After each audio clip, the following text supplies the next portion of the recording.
जी कहते हैं गवाम अधिष्ठात्र देवी गवामाद्याम गवाम प्रशुः गवाम प्रधानाम सुरभिर गौलोक चा समुद्भवा। इनका निवास है गौलोक धाम। ये गौलोक में क्या है? भगवती गौलोक निवासिनी आदि शक्ति पराम्बा राधा रानी विराजती हैं।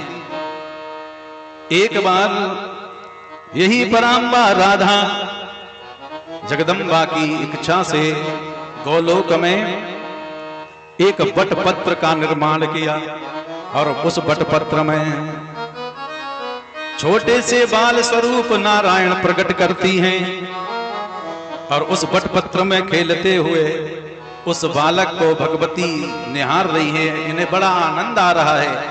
अपने दाहिने पैर के अंगूठे को उठा करके भगवान बाल रूप में उस बटपत्र में खेलते हुए अंगूठे को चूसने लगे। दाहिने पैर का अंगूठा। यह देख करके भगवती आदिशक्ति पराम्बा राधा रानी को हंसी आ गई और वक्ष स्थल से इन्होंने स्मरण करते ही एक दिव्य गौ प्रकट किया और उसी गाय को सुरभि कहते हैं। और उस गाय को प्रकट होते ही भगवती गौलोक निवासिनी राधा रानी कहने लगी इस बालक को तुम अपना दूध का पान करा दो। और वही सुरभि गाय अपने स्तनों को नन्हे से बाल रूप भगवान नारायण के मुख में अपना स्तन देती है और वह स्तन का दूध गिरता है। भगवान उसका दूध पान करके खेलने लग जाते हैं और इतना सुरभि का दूध बहता है कि समुद्र जैसा उसी का नाम क्षीर सागर पड़ता है। और सुरभि का गाय पान करके ही भगवान के शरीर की वृद्धि हुई और भगवान नारायण बड़े हुए तो कहते हैं क्षीर सागर सुरभि के गाय का दूध का हुआ। और यही सुरभि संपूर्ण प्रकार से देवताओं की रक्षा के लिए जिस प्रकार से कल्प वृक्ष होता है कि उस कल्प वृक्ष के नीचे बैठ करके हम जो जो कल्पना करते हैं वह वृक्ष हमें सब कुछ प्रदान करता है, वैसे ही भगवती सुरभि गौ की सेवा करने वाले के निमित्त वह भी संपूर्ण मनोरथ पूर्ण कराती हैं। नमो देव्यै महादेव्यै सुरभ्यै च नमो नमः गवाम बीज रूपायै नमस्ते जगदम्बिके। नमो राधा प्रियायै च पद्मसायै नमो नमः नमः कृष्ण प्रियायै च गवाम मात्रै नमो नमः। बोलो गौ माता सुरभि की जय हो। ये भगवती सुरभि कामधेनु नंदनी ये सभी गायें हैं अलग अलग। भगवान वैकुंठ नाथ के गौलोक में गोलोकवासी भगवान के यहाँ सुरभि है। समुद्र मंथन से कामधेनु निकलती है। वशिष्ठ आदि ऋषियों के यज्ञ के लिए नंदनी और संपूर्ण हम भक्तों के यहाँ अनेकानेक नाम से हम भी उस गाय को पालते हैं। यही गौ का ही स्वरूप नंदनी है, कपिला है, कामधेनु है, सुरभि है, सब गौ माता के ही नाम हैं। एक बार भयंकर देवासुर संग्राम हुआ और उस संग्राम में वंडासुर नामक असुर हुआ जो महान पराक्रमी बलवान था, जिसके बल पराक्रम से देवता पराजित होकर के स्वर्ग छोड़कर भाग खड़े हुए। स्वर्ग में वंडासुर असुर जब पहुंचता है तो नजर पड़ी सारे रत्न धरे के धरे हैं। आज इन पर अधिकार देवताओं का नहीं बल्कि हम असुरों का हो गया है। यह जानकर संपूर्ण असुरों को स्वर्ग में वंडासुर असुर ने बुलाया और किसी को कुबेर का पद सभी पदों पर अधिकारी बना बना करके बैठाने लगा। इतने में कामधेनु पर नजर पड़ी जो समुद्र मंथन से निकली गौ माता। देखकर स्वर्ग में आसपास देख रही है कि मेरे स्वर्ग के देवता मेरे पुत्र यहां दिखाई नहीं दे रहे। यह देख करके चारों तरफ सिर घुमा घुमा करके कामधेनु देख रही है। तो बंडासुर असुर कहने लगा, अरे कामधेनु, तू देवताओं की हुई माता है ना, उन्हीं देवताओं को मात्र दूध पिलाती है।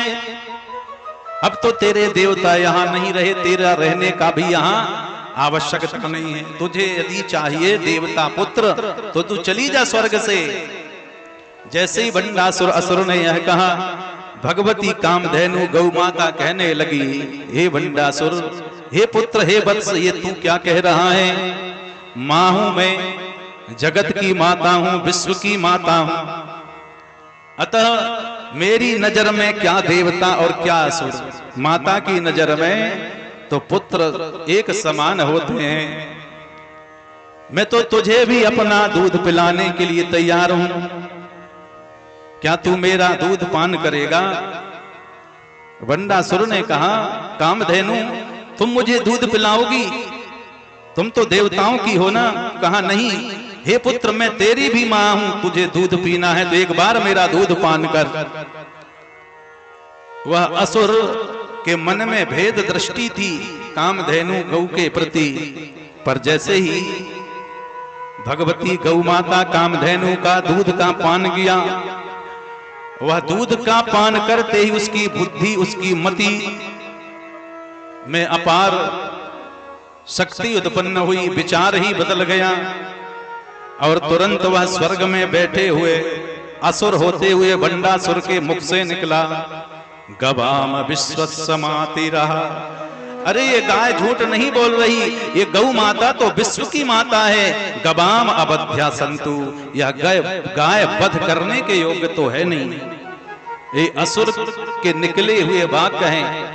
और उस असुर बंडासुर ने गौ माता का पूजन किया अपनी मां समझ करके। एक असुर ने भी भगवती गौ को माता का संबोधन किया और फिर वह गौ माता स्वर्ग में असुरों के बीच में भी दूध देती है और बाकी समय मिलता तो देवताओं की खोज में निकल पड़ती और जहां कंदरा गुफा में छुपे हुए देवता थे उन्हें भी कामधेनु दूध पिलाती है। कुपुत्रो जायेत क्वचिदपि कुमाता न भवति। माँ का स्वभाव ही होता है, पूत कपूत भले हो जाए पर माता कभी कुमाता होती नहीं। आज कामधेनु ने उन देवताओं से कहा, हे देवताओं, अब तुम्हें वंडासुर असुर से बिल्कुल डरने की जरूरत नहीं। यहां वहां भटको मत, कंदराम गुफाओं में जब तक यह संकट की घड़ी है तो मेरे अंग प्रति अंग में आकर के निवास करने लग जाओ, क्योंकि वह बंडासुर असुर ने मुझे विश्व की माता नाम से घोषित किया है और मेरा वह कभी अपमान नहीं करेगा। इसलिए तुम सब मेरे शरीर में निवास करो। तब से तुरंत कामधेनु के कहने पर गौ में 33 कोटि देवता निवास करने लगे और उन 33 कोटि देवताओं के निवास होते ही देवता भी संतुष्ट होकर के रहते हैं और बंडासुर जैसा असुर भी उस गौ माता पर कृपा करता है। उसका भी भाव, मातृत्व भाव, भगवती गौ माता की ममता का भाव बनते ही असुर का भी मन गाय के प्रति समर्पित हो जाता है। परंतु आज गायों की दयनीय दीनहीन जो दशा है यह सोचने के लिए हमें विवश करती है, क्योंकि सनातन धर्म में, हिंदू धर्म में सबसे पहले प्रथम पूजनीय यदि कोई है तो वो गौ माता है। गौ के बिना हमारा सनातन धर्म का ही कोई अस्तित्व नहीं है। आपने देखा होगा जब भी कोई पर्व आता है, भले हम कुछ नहीं कर सकते, ना व्रत ना उपासना यज्ञ अनुष्ठान, पर अपने घर को गाय के गोबर से लीप करके शुद्ध करके घर का वातावरण पवित्र बनाते थे। आज भी आप कितने बड़े करोड़पति अरबपति बन करके और सुंदर मकान बना लिए हैं, टाइल्स आदि लगा लिए हैं, पर पूजन के लिए गाय का गोबर आपको चाहिए। बिना गौ के गोबर से गौरी का पूजन नहीं होता। और गौरी गणेश से ही संपूर्ण सनातन धर्म की पूजन का विधान प्रारंभ होता है। गोबर की गौरी और सुपारी के गणेश बना करके, चाहे आप किसी भी देवता का पूजन करें, गौरी गणेश से ही पूजन प्रारंभ होता है। यही गौरी माता और भगवान गणेश, ये हमारे सनातन धर्म में प्रथम पूजनीय देवता के रूप में इन्हें स्थान प्राप्त है। प्रथम पूज गौरी और गणेश की ही होती है। तो आज यही गौ माता पर हमें विचार करना चाहिए। और ये गौ की दीनहीन दयनीय दशा है। पहले घर घर में गायें पाली जाती थी, परंतु ऐसे संस्कृति का विनाश हुआ कि अब गाय रखने में भी लोगों को कष्ट हो रहा है। क्यों? यही कलयुग का दुष्परिणाम है। और ज्यादा समय नहीं लगेगा, क्योंकि गाय के विषय में यदि हम समझें तो सब कुछ समझ जाएंगे। और सब कुछ समझते हुए यदि गाय के विषय में ना समझे तो कुछ भी नहीं समझ पाए, यही मानना चाहिए, क्योंकि यह वास्तविक मूल है। जब जब भी इस पृथ्वी माता पर अधर्म का अत्याचार बढ़ता है, तो यह पृथ्वी जो है यह भी गौ का रूप धारण करके ही भगवान के पास जाकर पुकारती है। हम भारत माता कहते हैं ना, तो भारत माता कोई अलग से नहीं है। भारत माता का ही स्वरूप गौ है। श्रीमद् भागवत सबने सुना है। महाराज परीक्षित को जिस समय भेंट हुई थी वन में, एक गाय और एक बैल जिसके 3 पैर टूटे हैं कलयुग के प्रभाव से, तो उस समय परिचय देती हुई गाय ने बताया था कि मैं ही पृथ्वी हूं, और जो 3 पैर टूटा हुआ जो वृषभ बैल है ये धर्म है। कलयुग के प्रभाव से सतयुग में 4 पैर थे, सत्य तप दया और दान रूप। 1 पैर समाप्त हुआ, 3 पैर से धर्म स्थिर रहा, उस युग का नाम त्रेता हुआ। परंतु 1 पैर और टूट गया, 2 पैर से धर्म स्थिर रहा, उस युग का नाम द्वापर हुआ। कलयुग आते ही 1 पैर और टूट गया, 1 ही पैर से स्थिर है, और वह है दान का, सत्य तप दया और दान। तो कहने का मतलब है कि धर्म यदि वृषभ है तो यह पृथ्वी गाय है, और वही क्षमा का स्वरूप है। गाय के जैसा क्षमा करने वाला कोई नहीं हो सकता, पृथ्वी के जैसे क्षमा का गुण किसी में नहीं होता। आज तक आपने देखा होगा छोटे छोटे बच्चे झूले से या ऊपर से गिर जाते हैं, कभी उनको फ्रैक्चर होते हुए देखा? खेल खेल में गिर जाते हैं, और उतना ही हम गिर जाएं तो हमारे हाथ पैर टूट के अस्पताल पहुंच जाएंगे। क्यों? क्योंकि अबोध रूप बालकों को ये पृथ्वी माता धरती माता जानती है, उन पर कभी चोट नहीं लगती। अब अबोध रूप में बाल रूप में रहते, इसलिए तो जब हमारे मन में मातृत्व का भाव रहेगा तो माता निश्चित कृपा करती है। आज गौ माता पर 33 कोटि देवताओं का निवास है। यहां वहां भटकने की जरूरत नहीं कि हम किसकी कहां आराधना करें। एकमात्र गाय की लिए घर की रोटी निकलती है और गाय का पूजन होना प्रारंभ हो जाए घर घर में, तो निश्चित ही वो गौ माता की अकेले सेवा करने से हम संपूर्ण सनातन धर्म, संपूर्ण भारतवर्ष के तीर्थों की पूजन करने का पूर्ण फल हमें प्राप्त होगा। क्योंकि ये गाय में ही संपूर्ण 33 कोटि देवता हैं। गाय का बछड़ा जन्म से ही मां शब्द करके पुकारता है। इसलिए तो वह विश्व की मां है।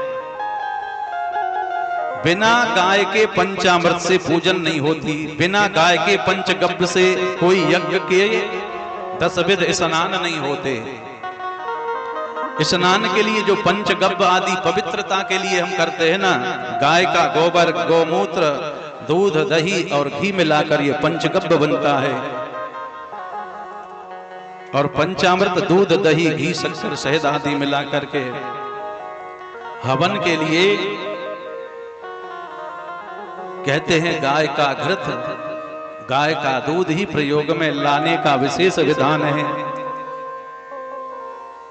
ये गौ माता के लिए हमें विचार अवश्य करना चाहिए सनातनी होने के नाते। और गायों का सम्मान हो, गौ की हत्या बंद हो।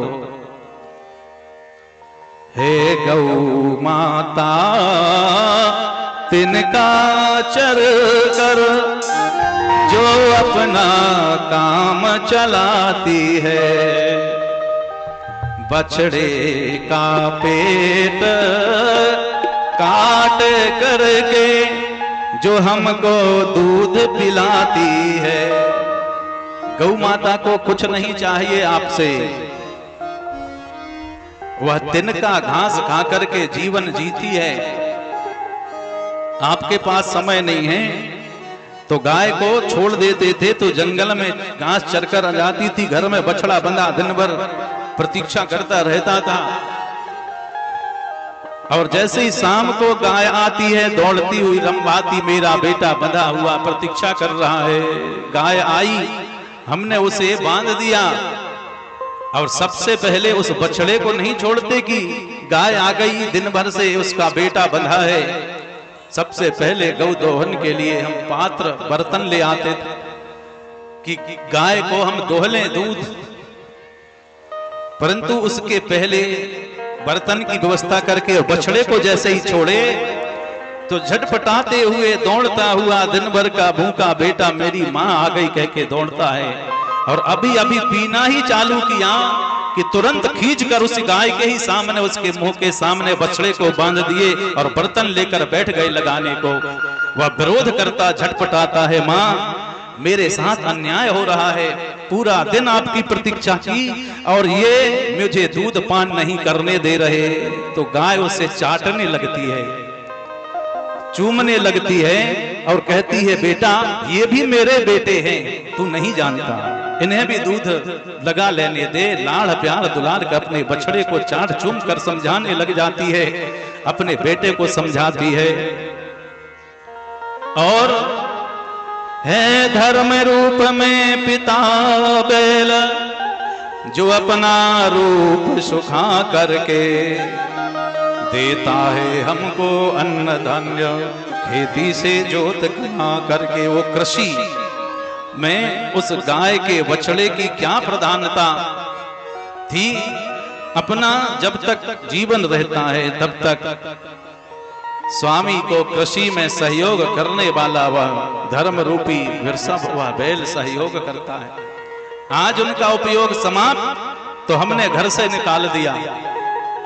इतने स्वार्थी तो असुर भी नहीं थे, वह भंडासुर असुर ने तो उस गाय को विश्व की माता मान करके गवाम अवध्या संतु करके और सुरक्षा का वचन दिया। परंतु आज हम इतने स्वार्थी हो गए कि गाय का वह स्वभाव आज भी यदि किसी सहज और सरल व्यक्ति की हम उपमा देते हैं तो कहते हैं गौ के गाय के समान स्वभाव है। गौ है वो आदमी, गौ है। गौ का तात्पर्य ही सहज और सरलता का प्रतीक है, प्रेम और ममता का भाव है। तो इसलिए सनातन धर्म में रहने पर सबसे पहला दायित्व है गौ की रक्षा। जब तक गाय है तभी तक यह पृथ्वी है, और जब तक पृथ्वी है तब तक ही धर्म है। इसलिए जो भी अपने आप को धर्मात्मा मानते हैं, धर्म से जुड़े हुए हैं, उन्हें निश्चित ही गाय की रक्षा के निमित्त अवश्य विचार करना चाहिए।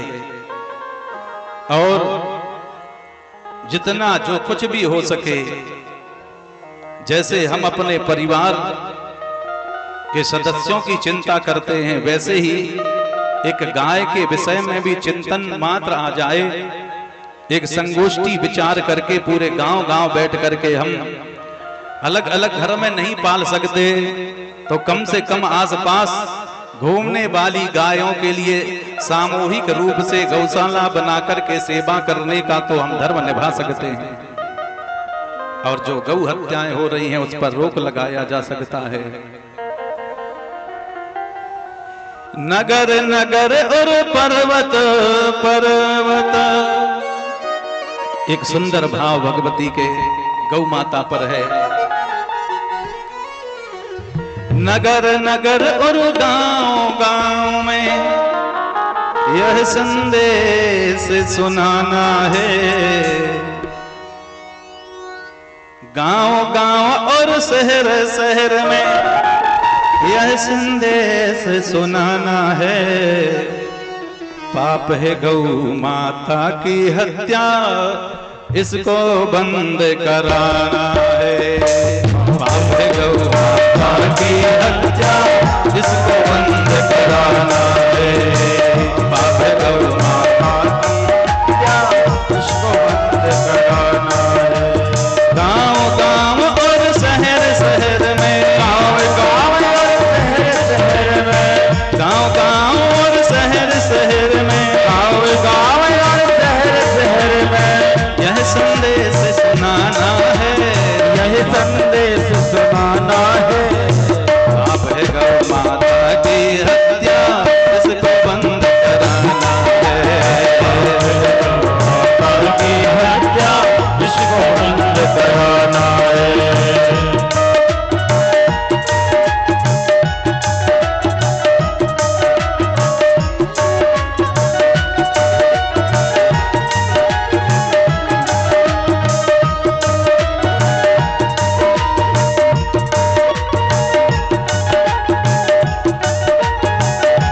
यदि हमारे इस देवी भागवत महापुराण में भगवती गौ माता और नारी, इनको ही हमारी समाज में अबला निर्बल समझ करके हम व्यवहार करते रहे, तो यह सब पर विचार करना चाहिए। नारी और कोई नहीं, स्त्री जो नारी धर्म शास्त्रों में दिया गया है कि नारी स्वयं भगवती का ही स्वरूप है। देवी भागवत दुर्गा सप्तशती में एक श्लोक आया है, विद्या समस्तस्तव देवी भेदा, प्रिया समस्ता जगला समस्तो। भगवती की स्तुति करते हुए देवताओं ने कहा कि जितनी संसार की स्त्रियां हैं, नारियां हैं, हे भगवती ये आपके ही स्वरूप हैं। तो नारी भी भगवती का स्वरूप है, और ये गौ माता तो जगत विश्व की माता है ही। एक सुहागिन नारी ने मानव को जिसने जन्म दिया, एक सुहागिन नारी ने मानव को जिसने जन्म दिया, एक सुहागिन नारी ने मानव को जिसने जन्म दिया, मानव को जिसने जन्म दिया।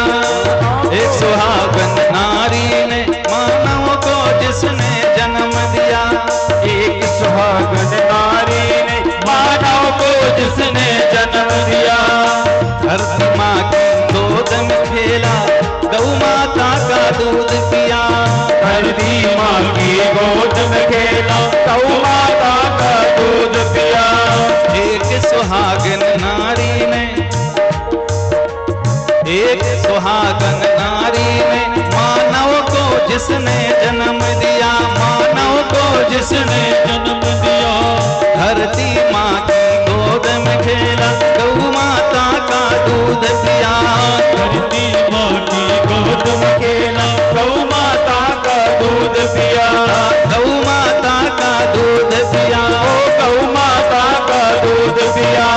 बड़ा हुआ तो भूल गया, बड़ा हुआ तो भूल गया, माता का कर्ज चुकाना है। पाप गौ माता की हत्या, इसको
माँ तुमको दूध पिलाती उसका रक्त बहाते हो, उसका रक्त बहाते हो। गौ माँ तुमको दूध पिलाती उसका रक्त बहाते हो, उसका रक्त बहाते हो। गौ माता ममता बरसाती उस पर छुरी चलाते हो, उस पर छुरी चलाते हो। गौ माँ तुमको दूध पिलाती उसका रक्त बहाते हो, उसका रक्त बहाते हो।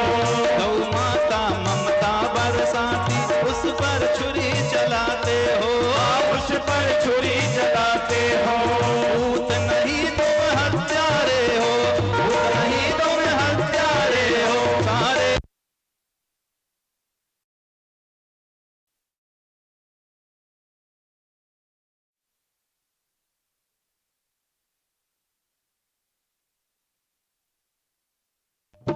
आप है गौ माता की इसको बंद कराना है, आप है गौ माता की हत्या इसको बंद कराना है।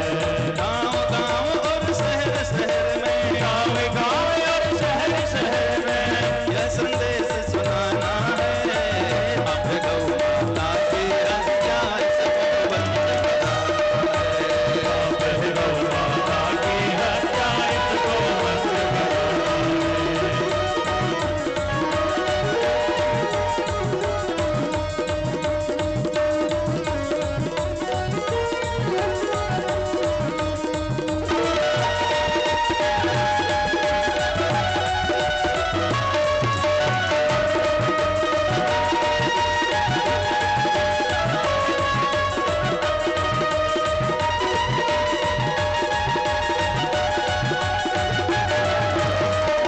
त्रेता युग, द्वापर युग और सतयुग आदि जो 3 युग बीत चुके हैं,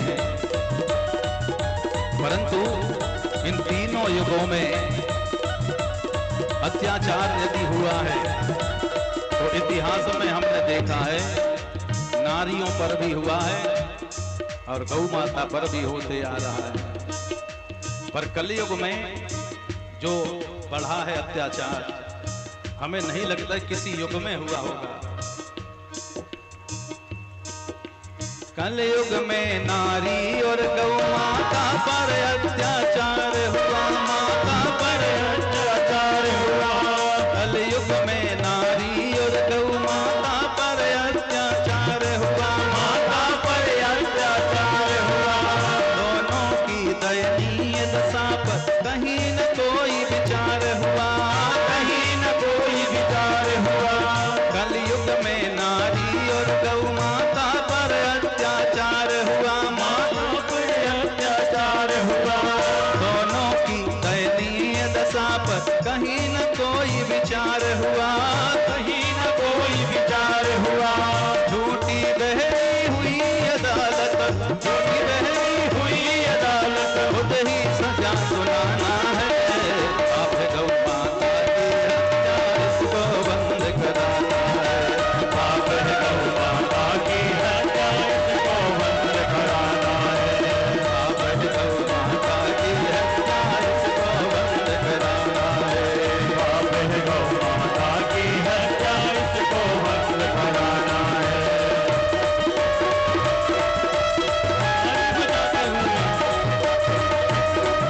बोलो गौ माता की।